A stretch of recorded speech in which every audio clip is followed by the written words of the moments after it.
Good morning दोस्तों। आज हम बताने चल रहे हैं व्यंजन। कल जो इसके पिछले वीडियो अपलोड हुई है वो आपको मिल जाएगी स्वर के विभाजन, मात्रा के आधार पर स्वर कितने प्रकार के होते हैं, ओष्ठ के आधार पर स्वर कितने प्रकार के होते हैं, जीभ के आधार पर स्वर कितने प्रकार के होते हैं। अतः अब आप लोग को हम बताने चलेंगे व्यंजन।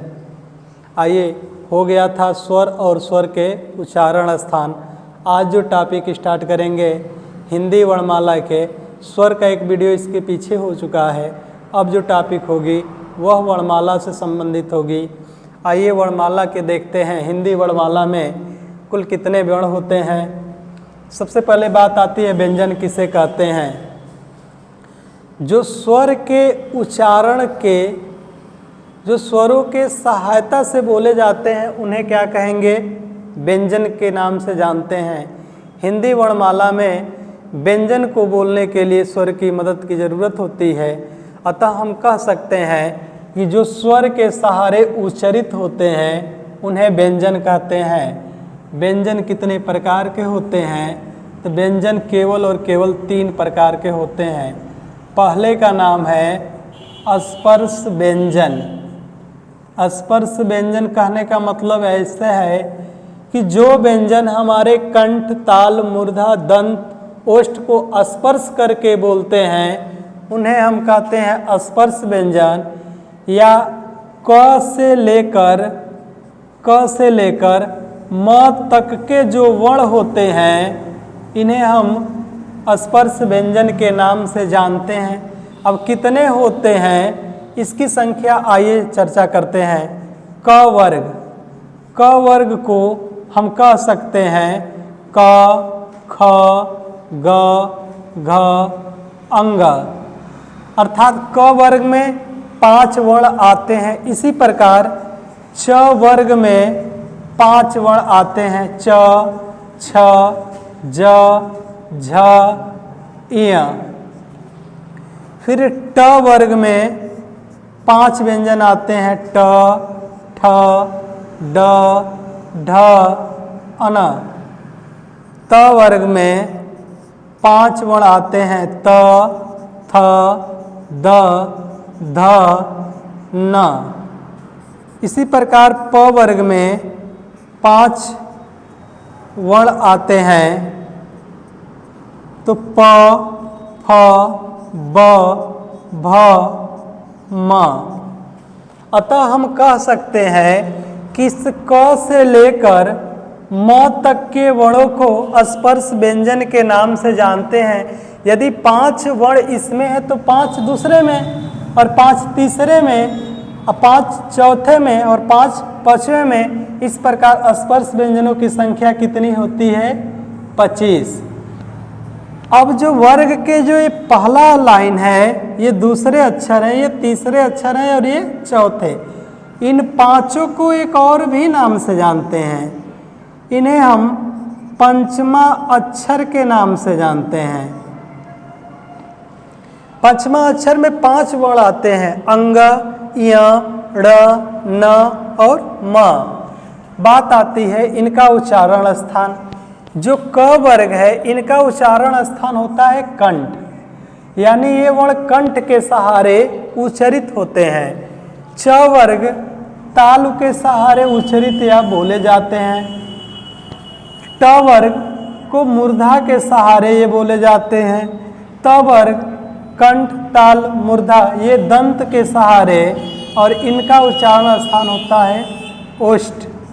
अब हम ये बात कह सकते हैं कि जो प वर्ग है ये ओष्ठ के सहारे बोलते हैं। जिसे हम पापा बोल के देखें तो ये किसके सहारे बोला जाएगा, ओष्ठ के ही सहारे उच्चारित होगा। बाबा बोल के चेक कर लीजिए, बा बा, बिना ओठ स्पर्श के या हिले इनका गति नहीं निकलेगा। इसी को हम कहेंगे ओष्ठ से उच्चारित होने वाले वर्ण।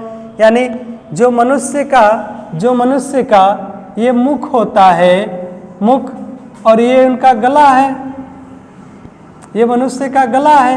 तो ये जो कंठ से बोले जाने वाली ध्वनियाँ इनको बोलते हैं कंठ। यहाँ से बोलते हैं इसको तालु। जो ये जीव है, जीव का जो छत है जिसे आप लिंटर के रूप में कहते हैं, इसको बोला जाता है मूर्धा, इसको बोला जाता है दंत, और दांतों की जो रक्षा करते हैं इनको बोलते हैं ओष्ठ। तो जो क वर्ग है, क ख ग घ अंग, इनका उच्चारण स्थान कहाँ से है? कंठ से। जो च छ ज झ य है, इनका उच्चारण स्थान तालु से है। ट ठ ड ढ अड़ है, इनका उच्चारण स्थान मूर्धा है। त थ द ध न, आप प्रयोग करके देखिए, त वर्ण बोलेंगे तो जो ही जीभ झटपा मारेगी कहाँ मारती है? दंत के पास। त थ द ध न। प फ ब भ, इनका उच्चारण स्थान क्या है? ओष्ठ। आइए अब इसके बाद चर्चा करते हैं अंतस्थ वर्ण के बारे में। जो हमारे अंतस्थ वर्ण होते हैं,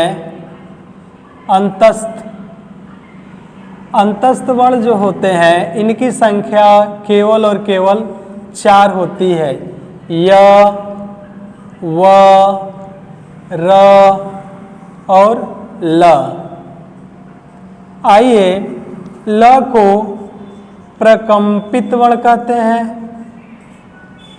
और र को पार्श्विक वर्ण के नाम से जानते हैं, पार्श्विक वर्ण के नाम से।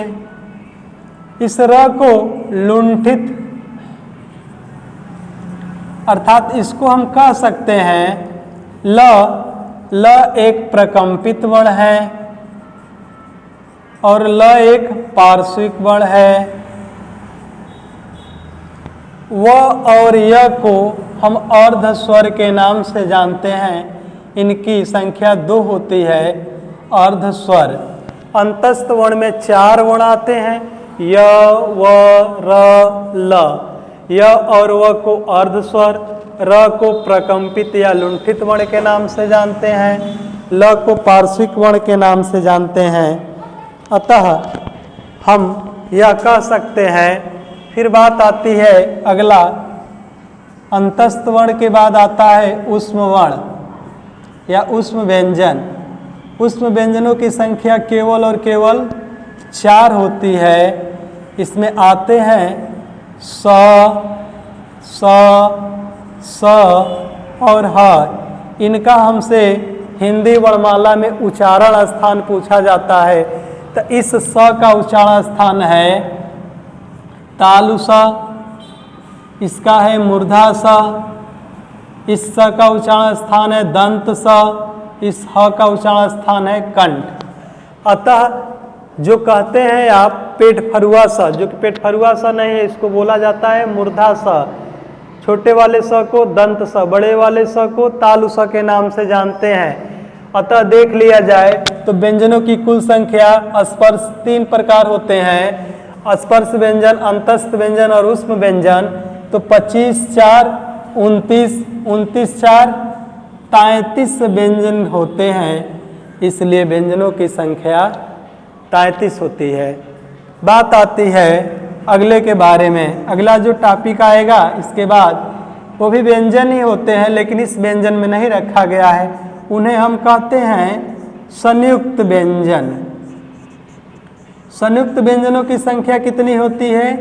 4 होती है। किस किस को कहेंगे संयुक्त व्यंजन?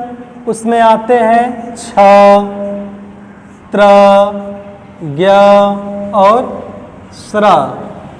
इस छ का उच्चारण स्थान या किससे? संयुक्त का मतलब होता है मिलकर बने हुए व्यंजन। संयुक्त का मतलब यानी मिलकर बनना, किसी न किसी से मिलकर बनना। तो आधा क और पूरा मूर्धा स से क्या बनता है? छत्री छ बनता है। आधा त और र से क्या बनता है? त्र बनता है। आधा ज और ज्ञ से क्या अज्ञ से क्या बनता है? अज्ञ बनता है। इस स किससे मिलकर बना हुआ है? स और र से मिलकर बना हुआ है। इसलिए संयुक्त व्यंजनों की संख्या कितनी होती है? 4। फिर बात आती है द्विगुण व्यंजन।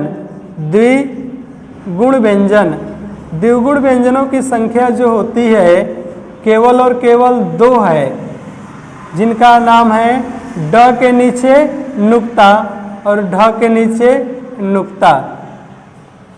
इस प्रकार हम कह सकते हैं कि 33 व्यंजन ये और 4 व्यंजन संयुक्त वाले, 33 और 4 मिलकर होते हैं 37, 37 और 2 39।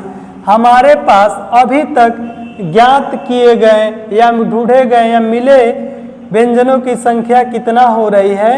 39, यानी 39 हो रहा है।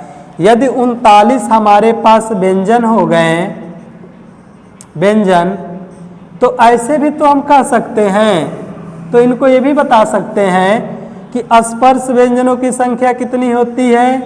25। अंतस्थ व्यंजनों की संख्या कितनी होती है? 4।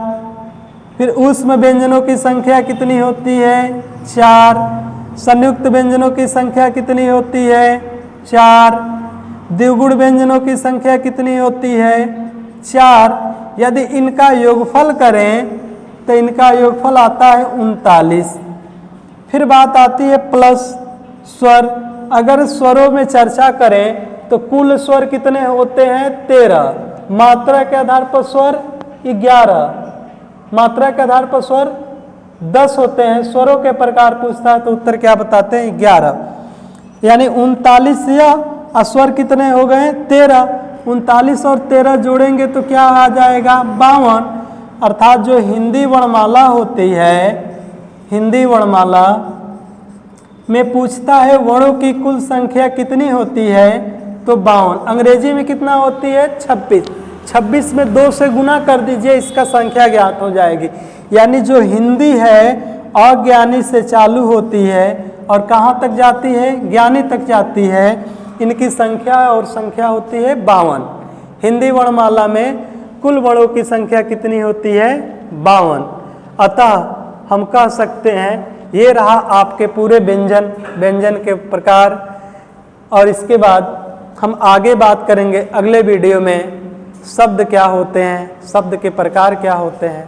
तब तक के लिए दोस्तों नमस्कार, जय।